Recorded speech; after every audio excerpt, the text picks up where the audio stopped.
Monsieur le Président, avec votre permission, avant qu'il ne passe, j'ai une dernière question pour lui. Et il s'agit d'une question très intéressante. Mon commandant. S'il vous plaît, oui. On va attendre que toute la défense finisse. Si vous avez des questions, vous pouvez revenir encore. Je vous en prie. Merci, Monsieur le Président. Mon colonel. Oui. Est-ce qu'à la gendarmerie, lors de votre interrogatoire, vous étiez accompagné d'un avocat? Si? À la gendarmerie? Oui. Je pense que c'était au PM3. À la gendarmerie, quand on vous a appelé pour vous expliquer par rapport aux événements du 28 septembre, est-ce que vous étiez assisté d'un avocat? Non. Est-ce que vous savez que cela constitue une violation de vos droits? Absolument. Est-ce que vous savez, et cela conformément aux dispositions de l'article préliminaire, in fine, c'est-à-dire l'alinéa dernier du Code de procédure pénale, qu'en matière criminelle, comme c'est le cas, aucune condamnation ne peut être prononcée contre une personne sur le seul fondement de déclaration qu'elle a faite sans avoir pu s'entretenir avec un avocat et être assistée par lui. Est-ce que vous le savez? Non. Est-ce que vous savez que dans ces conditions, on ne doit pas sérieusement vous opposer des déclarations que vous auriez tenues à cette étape de la procédure, ici à cette barre? Justement, c'est pour cela que j'ai demandé qu'il y a certains passages que ce n'est pas moi qui ai dit ça. Tout à l'heure, nous avons entendu des questions posées par les deux éminents confrères, ces questions qui étaient accompagnées par des affirmations que je ne vais pas répéter ici. Est-ce qu'on vous a opposé au moins une seule preuve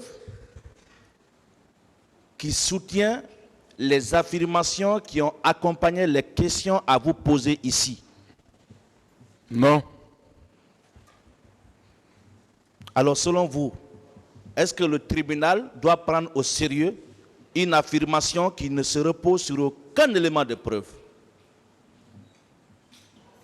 Normalement, je n'ai pas aucune preuve. Très bien. On a dit ici que vous auriez participé à la planification et à l'exécution des crimes, des événements du 28 septembre 2009. Est-ce qu'on vous a apporté ou opposé une seule preuve de votre participation à une quelconque planification? Non. Est-ce qu'on vous a apporté la preuve d'une quelconque participation au crime qu'on vous reproche le 28 septembre et jour suivant? Aucune preuve qu'on m'a approché. Très bien.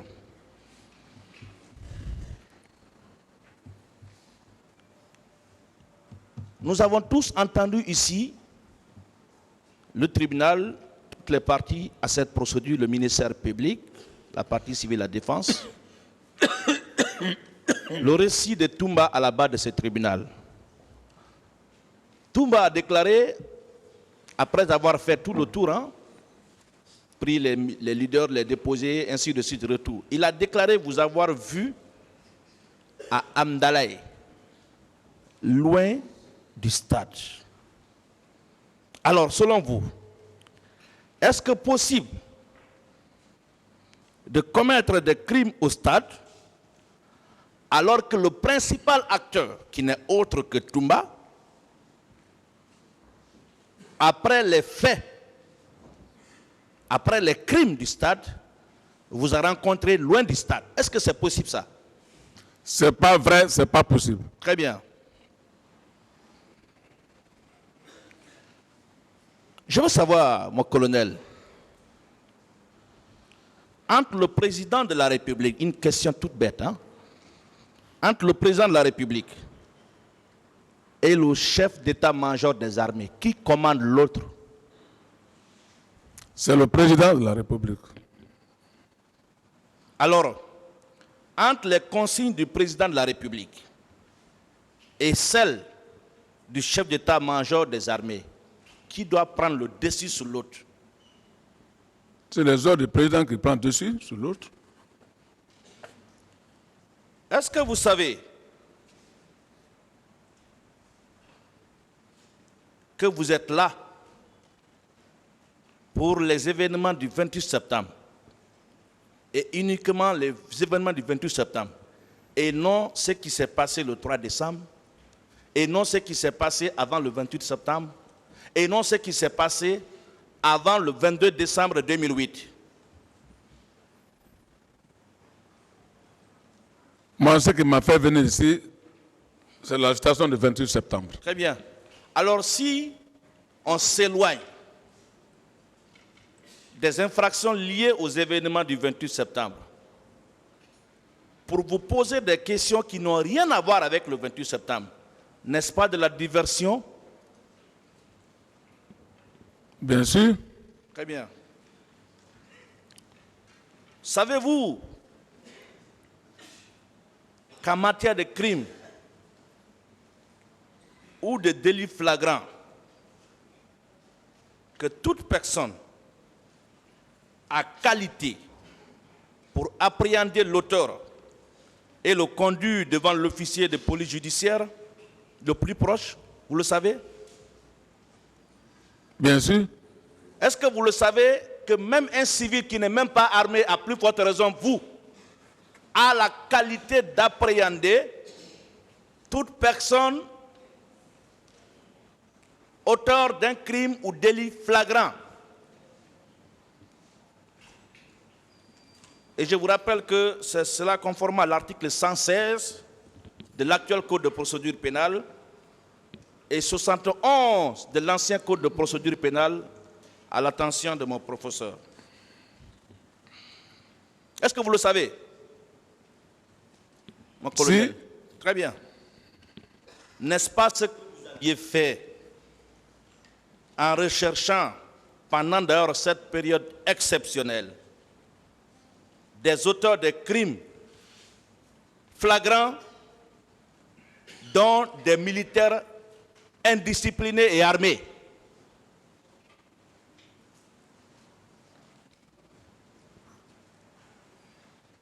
N'est-ce pas ce que vous avez fait? Si, n'est-ce pas? Oui. Très bien.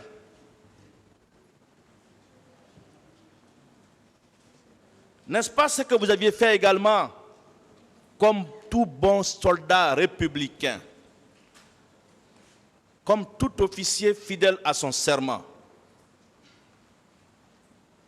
en recherchant le 3 décembre 2009 et jour suivant, le commandant Aboubakar Diakité Toumba, qui venait de tirer sur le chef de l'État, assassiné froidement, sans remords, le lieutenant Makambo. N'est-ce pas ce que vous avez fait? Effectivement. N'est-ce pas là un devoir républicain? N'est-ce pas un devoir républicain? Bien sûr. N'est-ce pas le travail d'un bon soldat? C'est le travail des bons soldats. Vous aviez été fidèle au général Lansana Conté. Vous le confirmez ici à cette barre? Je le confirme devant tout le peuple de Guinée. Vous aviez sauvé le pouvoir du général Lansana Conté. Vous le confirmez ici à cette barre? Absolument. Vous aviez gardé fidélité et loyauté au capitaine Moussa Dadis. Vous le confirmez ici à cette barre? Je le confirme. N'est-ce pas la même chose que vous avez fait pour le général Sekouba Konaté? Je le confirme aussi. N'est-ce pas la même chose que vous aviez fait pendant ces 11 ans de pouvoir de M. Alpha Condé?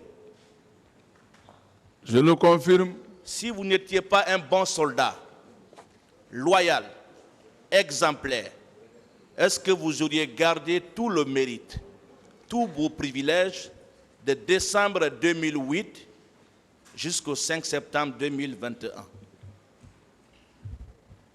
J'ai été loyaliste. et tout le peuple de Guinée vous reste reconnaissant.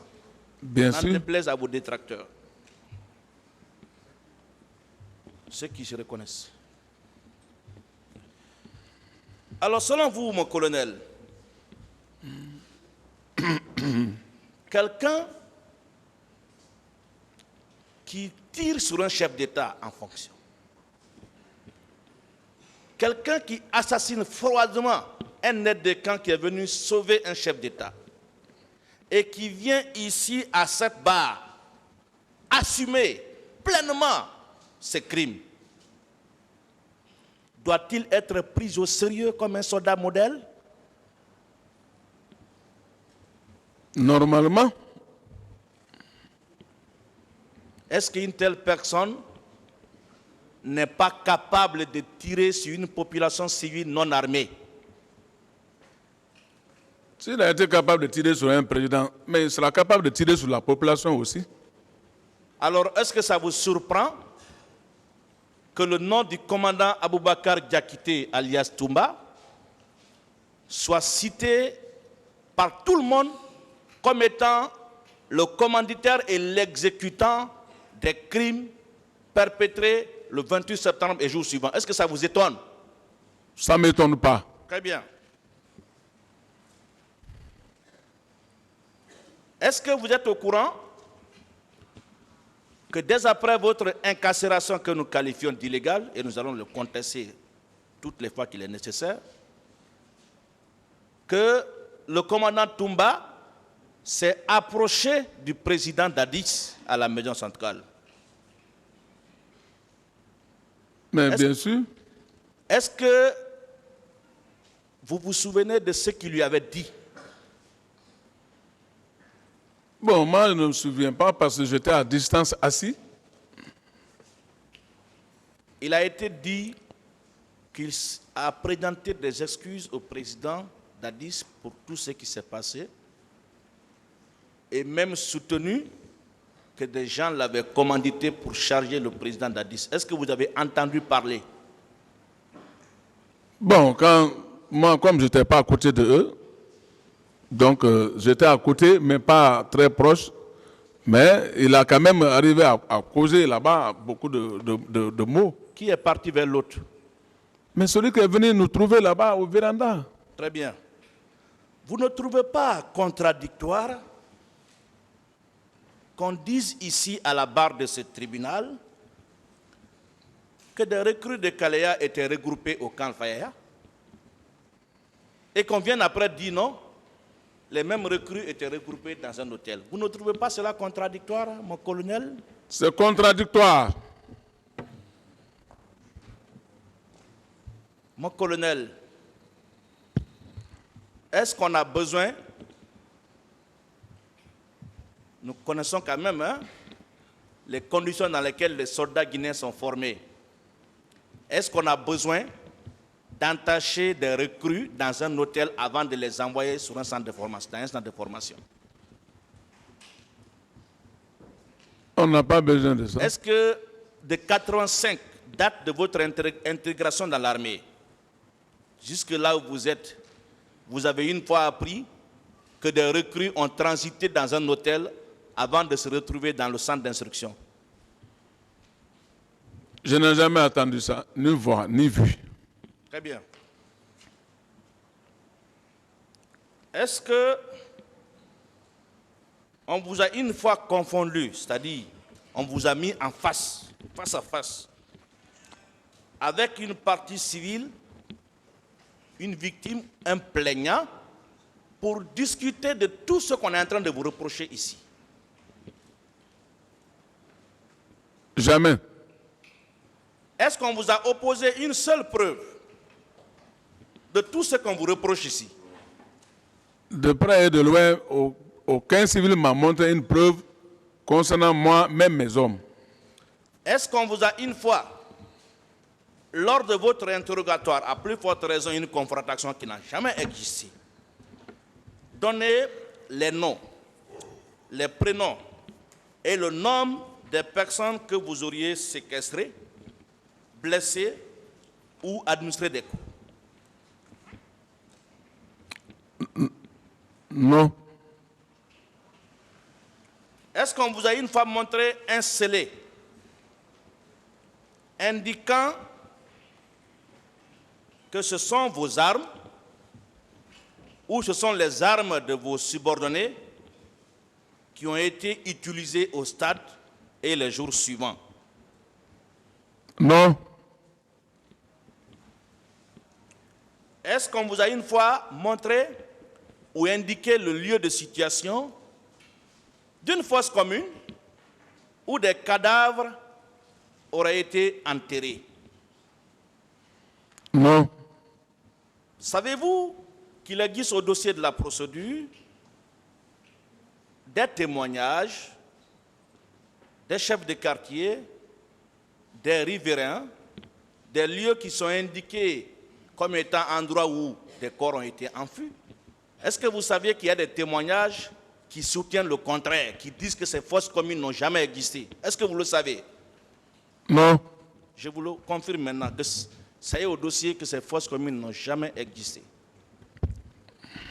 Et c'est confirmé par les riverains.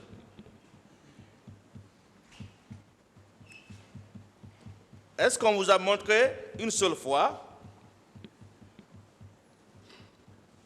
une femme victime de viol de votre part ou d'un de vos éléments?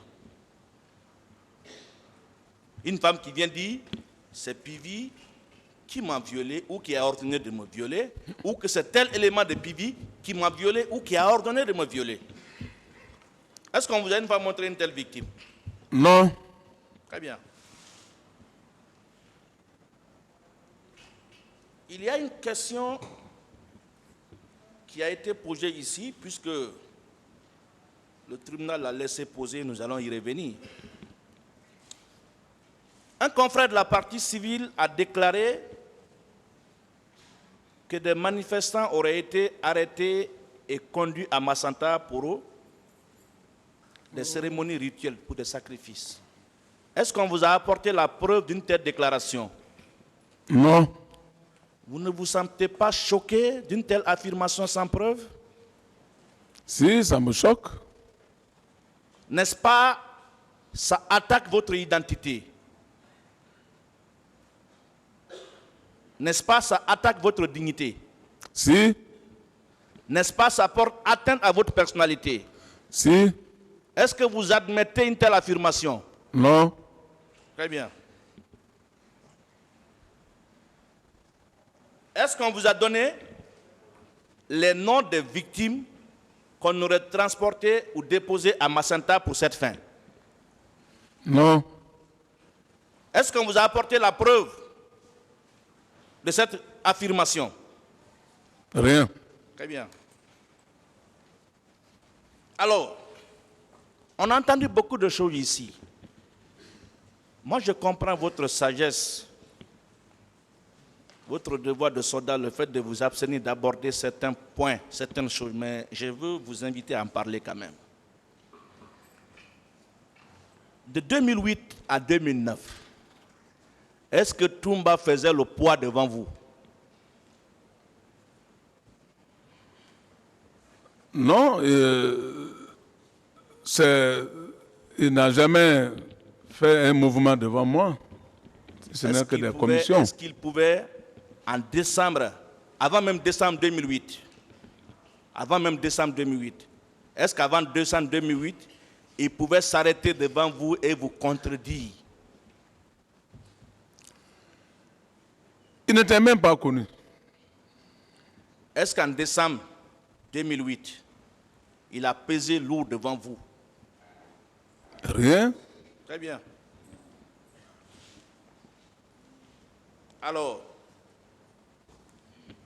est-ce qu'un médecin, sergent, sans troupe, pouvait-il peser lourd dans la désignation du capitaine Moussa Dadis Camara comme président de la transition?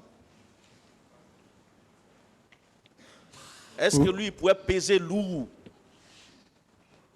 au moment où on était en train de désigner le capitaine Moussa Dadis comme président de la transition?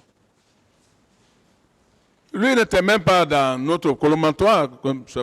Il faut dire que nous-mêmes, quand on cherchait la désignation, il n'était même pas à côté de nous. Donc on peut considérer que tout ce maquillage fait ici n'est qu'une stratégie pour enfumer le public, pas le tribunal, parce que le tribunal est très avisé, pour les faits qu'il amène ici, n'est-ce pas? J'ai bien demandé, j'ai bien dit ici, ce qui concerne la situation de pouvoir, ce n'était pas vrai ce qu'il a dit. Très bien. Alors, je veux quand même que vous reveniez sur une petite histoire. Qui a mis le commandant Toumba en relation avec le capitaine Moussa Dadis Camara? C'est moi-même. Est-ce que vous pouvez expliquer la petite histoire qui a prévalu à cette mise en relation?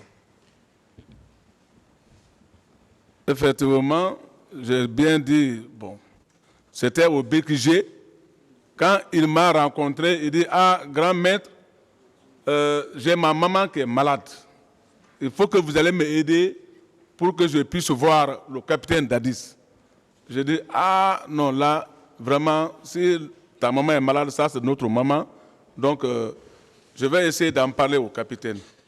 C'est comme ça, j'ai pu le prendre. J'ai dit, viens, on va aller vers le capitaine. On est parti, je l'ai présenté au capitaine.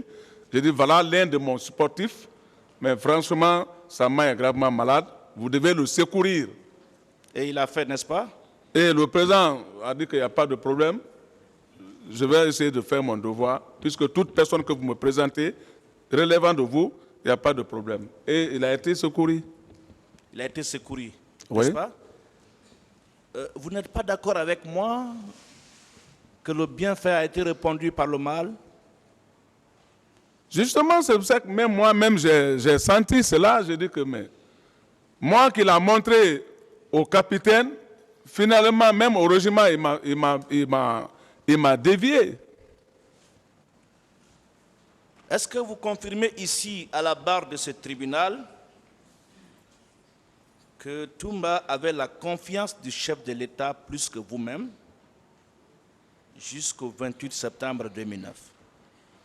Je le confirme, j'avais bien dit, c'est-à-dire que il y a le commandant Toumba, le capitaine Marcel, eux, ils étaient les bébés hollandais du président, finalement, donc auquel moi, tout ce que je pouvais faire là-bas, ce n'est que de jouer les rôles qui m'intéressaient, mais c'est eux qui étaient maintenant, qui pilotaient tout ce qu'il fallait. On vous a posé ici la question de savoir quel est l'acte qui prouve que le commandant Toumba était le commandant du régiment. Alors, moi, je vous pose la question. Est-ce qu'il y a plus éloquent, plus valable que les propos de Toumba par lesquels il reconnaît lui-même devant ses avocats être aide de camp et commandant de la sécurité présidentielle? Est-ce qu'il y a mieux que ça? Bien sûr, il n'y a pas mieux que ça. Avec la permission du tribunal, rappeler la page 4 du procès verbal d'interrogatoire de M. Aboubakar Toumba Diakité. Avec la permission du président, mon colonel, oui. Il a été posé la question suivante à M. Aboubakar Toumba Diakité et devant ses avocats. Le CNDD formé, quelle fonction vous a-t-on accordé? Voici la réponse que le commandant Toumba donne devant ses avocats. J'ai été nommé aide de camp et commandant de la garde présidentielle. Marcel Guilabogui a été mon adjoint. Est-ce qu'il y a plus éloquent, plus valable que ça, mon colonel? C'est déjà dit, il a déjà dit. Ce n'est pas vous qui le dites, c'est lui-même qui le dit. Bien Alors sûr. si aujourd'hui, la même personne, à la barre de ce tribunal, vient contester ce qu'il a dit devant ses avocats, qu'en pensez-vous?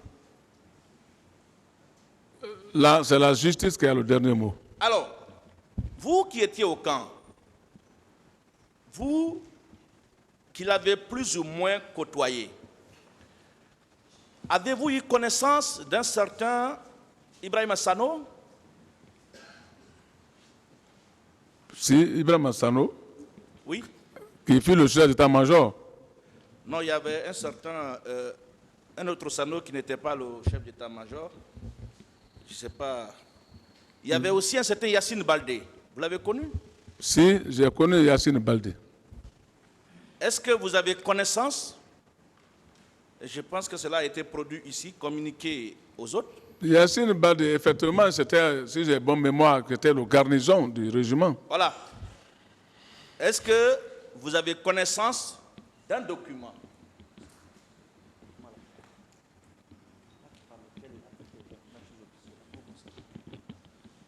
Nous avons produit au débat, je ne sais pas si mes confrères peuvent m'aider à vous le faire voir, en tout cas ça a été communiqué à toutes les parties, un acte par lequel le commandant Toumba a décidé de l'affectation de 26 sous-officiers au bataillon commando. Je peux, avec la permission du président, le montrer. Les interprètes ne sont pas là. Ça a été communiqué, hein? Ça a été communiqué.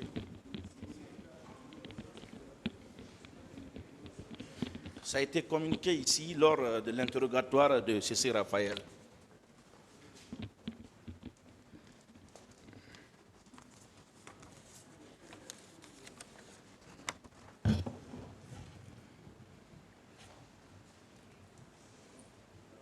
Qu'est-ce qu'il va voir? Oui, c'était de lire et puis j'ai une question à lui poser par rapport à ça. J'ai vu. Très bien. Est-ce que vous aviez remarqué la signature apposée au bas de ce Prenez le document-là? document et allez poser la question là où vous étiez. Prenez le document. Oui. J'ai vu, On l'a déjà regardé. j'ai vu la signature du commandant du S'il vous régiment. plaît, remettez Très bien. le document. Merci, Monsieur le Président. Donc, vous avez vu la signature du commandant Toumba J'ai bien vu la signature du qui commandant. signe de l'affectation de 26 caporaux au bataillon commando en qualité de commandant de régiment. J'avais déjà dit ici, c'est ça que j'ai dit. Voilà. J'ai Très bien bien. vu sa signature. Alors, avec tout ça, est-ce qu'on a besoin de contester qu'il était le commandant du régiment? Il était. Alors, s'il cache ou qu'il ne veut pas assumer cette responsabilité, n'est-ce pas la preuve que c'est lui qui a transporté la troupe au stade pour perpétrer ses crimes? Cette troupe-là, d'abord, si c'est venu, donc c'est les mêmes troupes-là qu'il a envoyées au stade. Alors, je veux savoir, mon colonel,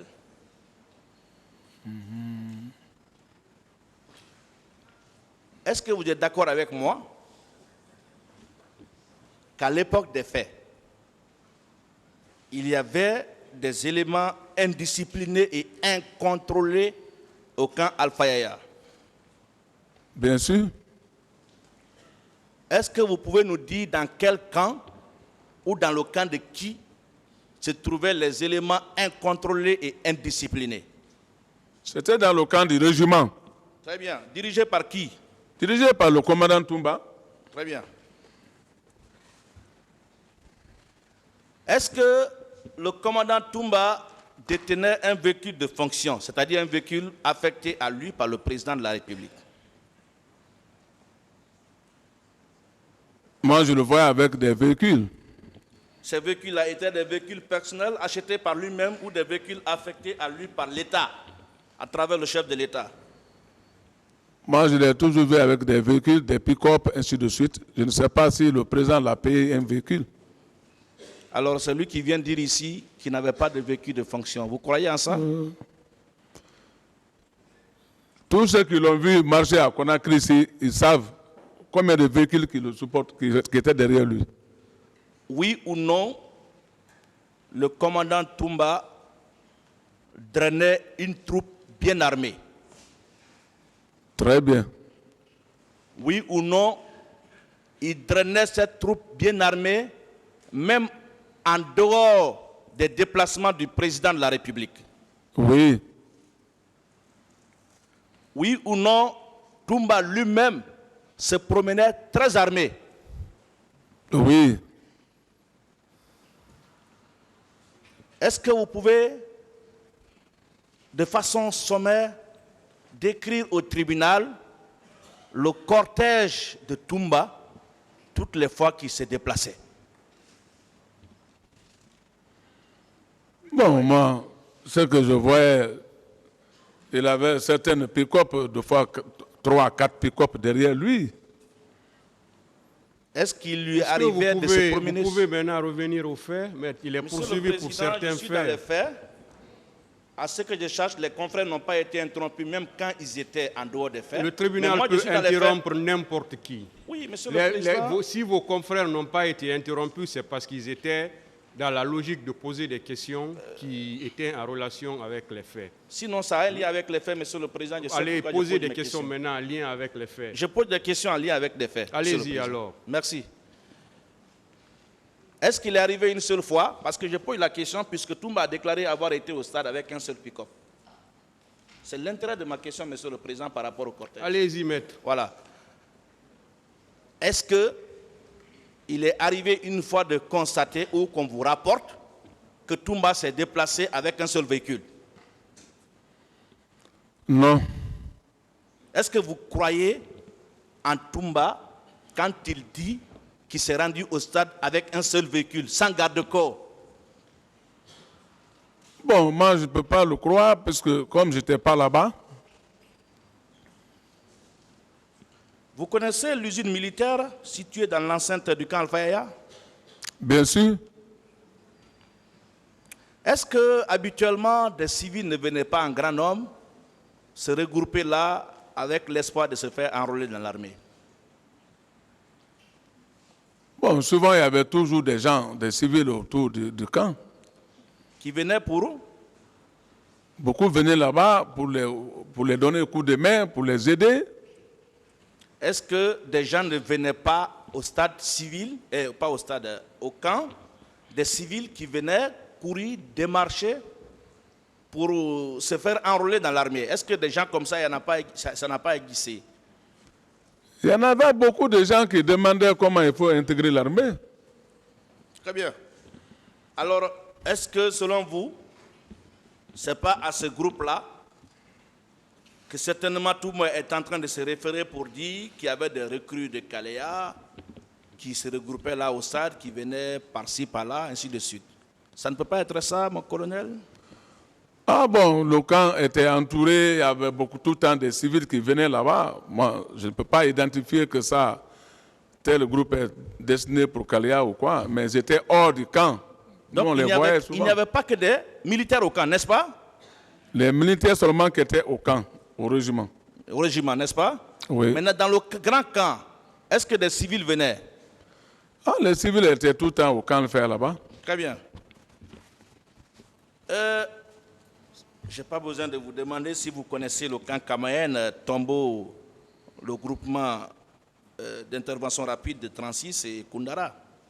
Je veux savoir de qui relevaient ces positions-là.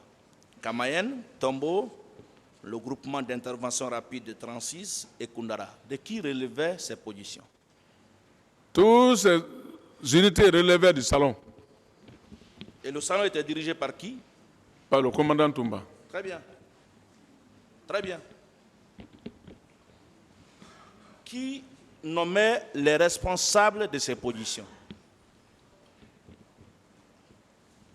Bon, là-bas, je ne peux pas déterminer ça, c'est entre le commandant Toumba et le président de la République.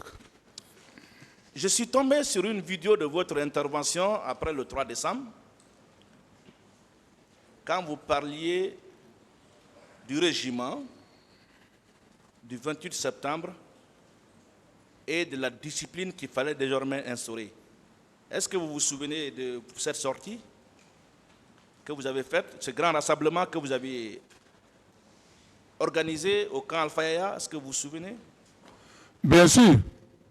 est-ce que vous pouvez rappeler au tribunal l'essentiel des propos que vous aviez tenus à l'occasion? Bien sûr, quand j'ai été mandaté par le ministre de la Défense de faire présenter le nouveau commandant du régiment, qui était déjà le préfet de Mamou, donc moi, à mon tour, je l'ai présenté à la troupe et en donnant certains sages conseils à la troupe aussi que maintenant là, désormais, aucun militaire n'ira même au marché en armes.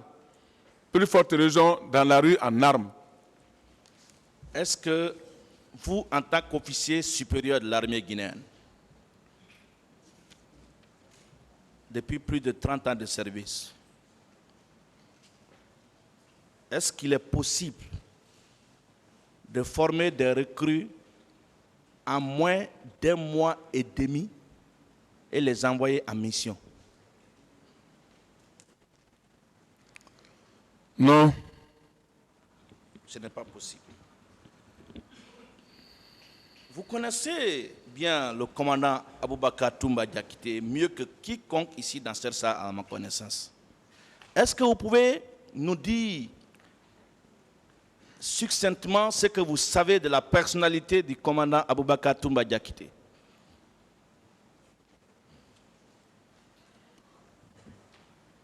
Bon, ça, comme vous le dites, je le connais parfaitement. Vous l'avez connu quand? Très jeune âge, je l'ai découvert. En quelle année?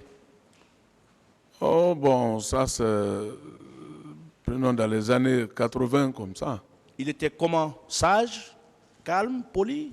Ouais, bon, c'était un élève, parce qu'il était l'élève d'un collègue auquel on s'est entraîné dans la même salle, et chacun de nous a cherché à lui donner certaines tactiques. Donc, au départ, il était sage, mais certains temps, il était un peu brutal avec la population du quartier, auquel nous, on était tout le temps là pour aller prier derrière lui les éléments du quartier. Très bien. Est-ce que vous confirmez, comme le commandant Toumba, que les éléments du général Sekouba Konaté étaient plus armés que les hommes de la garde présidentielle? Non, mais vous savez, au régiment, tout le monde était armé. Celui qui dit qu'il n'était pas armé, il a menti. Tout le monde était armé. Mais les gens de Sekouba, chacun est venu avec son arme. Bon, il y a qu'avant vous, le commandant Toumba a déclaré que les hommes de Sekouba étaient plus armés que les éléments de la sécurité présidentielle. Je n'ai pas dit que vous n'étiez pas tous armés, mais plus armés. Est-ce que vous confirmez cette information? Ce que je sais, tout le monde était armé. Alors, qu'en pensez-vous de ce propos de Toumba ici à cette barre? Si je ne me trompe pas, c'était à l'occasion, à l'audience du 24 octobre 2022. Il a dit ceci. Le groupe du général Sekouba Konaté, avec lequel on a pris le pouvoir à Bata, était toujours avec lui et il a pris des maisons pour ses hommes dans les quartiers parce qu'il sait qu'il y a quelque chose qui ne va pas. Non seulement ces hommes étaient contre, pourquoi il n'a pas pris le pouvoir? Qu'est-ce que vous pouvez dire par rapport à ça? Bon, moi, je ne sais pas si ces hommes étaient contre cela, parce que ça a été passé devant tout le monde. Alors, est-ce qu'il est possible de procéder à un recrutement à quelque niveau que ce soit dans l'armée sans la participation du ministre de la Défense? N'importe quel pays, on ne peut pas faire un recrutement sans le coup d'envoi du ministre de la Défense. Alors aujourd'hui, on vous poursuit ici, on vous pose des questions par rapport aux recrues de Kalea, mais on ne parle pas du général Sekouba Konaté. Vous ne trouvez pas cela curieux? Ça me rend curieux. Vous ne trouvez pas cela curieux? Est-ce que vous savez qu'à la page 38 de l'ordonnance de renvoi, le nom du général Sekouba Konaté figure en bonne place, au même titre que vous et le président Dadis, comme étant des personnes qui auraient armé des gens qui auraient commis ces crimes-là? Vous ne trouvez pas injuste que vous soyez là et que le général Sekouba Konaté ne soit pas là aussi pour s'expliquer au même titre que vous? Si, ça m'étonne, il devait être là. Est-ce que vous savez que de l'autre côté et en face, ceux-là qui se disent partie civile, je veux parler de la FIDH, est-ce que vous savez que ceux-ci étaient contre des poursuites engagées contre le général Sekouba Konaté? Non. Alors je porte cela à votre connaissance. Il y a une ordonnance de refus d'informer qui figure au dossier de la procédure. Avant votre comparution à la gendarmerie, tout comme devant le pôle de l'instruction, on vous a attendu une convocation? Non. Et par quel moyen on vous a amené devant le juge? Est-ce par téléphone? Est-ce que... Voilà. Par téléphone? Par téléphone, juste. En vous téléphonant, on vous a annoncé on vous a indiqué vos filiations? C'est-à-dire la date, lieu de naissance, papa et maman, on vous a dit ça? Si, j'ai donné mes filiations non, en au vous téléphone. appelant au téléphone. Oui. Quand on vous a dit, est-ce que c'est le colonel Claude Pivy? Vous avez répondu. Oui. Est-ce qu'on vous a posé la question au téléphone? Vous êtes le fils de tel ou de tel? Bien sûr. Au téléphone? Bien sûr. Et est-ce qu'au téléphone, on vous a également posé la question de votre date de naissance? Tout a été au téléphone quand j'étais dans mon bureau. D'accord, très bien. Savez-vous, parce que vous êtes aux affaires depuis 2008, décembre 2008 jusqu'à septembre 2021, savez-vous qu'une bonne partie des recrues qu'on est en train de stigmatiser aujourd'hui, savez-vous qu'une bonne partie de ces recrues-là a été retenue par le général Sekouba Konaté après le démantèlement du camp de Kalea? Bon, je n'en sais pas ça. Savez-vous également, mon colonel, qu'une bonne partie de ces recrues a été incorporée dans l'armée et se trouve en grand nombre dans un corps que je ne vais pas annoncer ici, le moment venu nous allons dire. Ils sont en fonction, est-ce que vous le savez? Si. Savez-vous, vous confirmez qu'ils ont été immatriculés et engagés dans l'armée, vous le savez? Si. Alors, si c'était un recrutement maléfique, criminel comme on veut le faire croire, est-ce qu'on allait incorporer certains éléments de ces recrues dans l'armée et qui continuent à être opérationnels aujourd'hui? Il y a une grande partie qui est dans l'armée. Très bien. Et je ne dirai pas le corps dans lequel il se trouve. Le moment venu, on va le dire. Vous n'étiez pas associé au recrutement de Kalea. Même commandant Toumba l'a dit, il dit que vous n'aviez rien à voir. Tout ce qu'il vous dit vous concernant, c'est que vous auriez eu vos quotas. Alors, mon colonel, selon vous, est-ce qu'il y avait quelque chose de criminel dans ce recrutement? Selon vous, même si vous n'étiez pas associé? Non. Est-ce que vous n'avez pas entendu parler que les 300 premières recrues venaient du village du général Sekouba Konaté, Sana?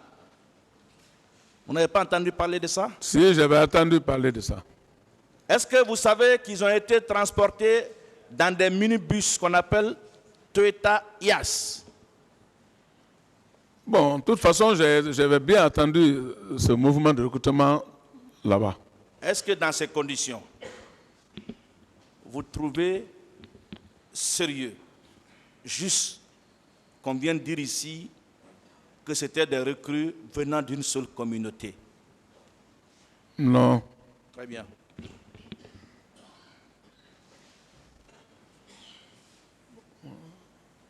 Mon colonel,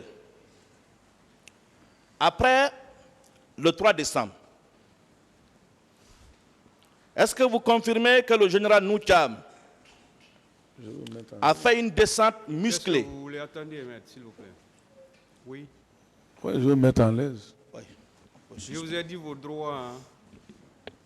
Si vous avez besoin de quelque chose, informez le tribunal. Merci. L'audience est suspendue. Merci. Ouais, c'est ça. Ouais.